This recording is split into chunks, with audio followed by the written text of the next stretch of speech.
इसके बाद हम आते हैं बेज़ियर टूल पे।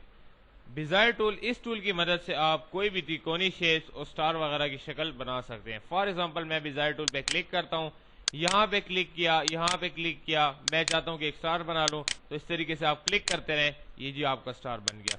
तो मतलब ये हुआ कि बेज़ियर टूल की मदद से आप कोई भी त्रिकोणीय शेप, स्टार वगैरह, रेक्टेंगल वगैरह, ट्राइंगल वगैरह कोई भी शेप आसानी के साथ बना सकते हैं। अगर आप चाहते हैं कि ये जो आपने त्रिकोणीय शक्ल बनाई है उसमें कुछ खास चेंजेस करना चाहते हैं, तो ये बाय डिफॉल्ट तरीके से कर्व होती है, आप वही शेप टूल लेके इस पे क्लिक कर सकते हैं और वही कन्वर्ट कर्व टू आउटलाइन पे क्लिक करके आप इसको मूव कर सकते हैं। तो इस तरीके से आप इस शेप को बेहतरीन से बेहतरीन बना सकते हैं शेप टूल की मदद से। ये लें, तो बेज़ियर टूल का मतलब ये हुआ कि आप इसी टूल की मदद से कोई भी स्टार, कोई रेक्टेंगल, कोई ट्रायंगल वगैरह आसानी से बना सकते हैं।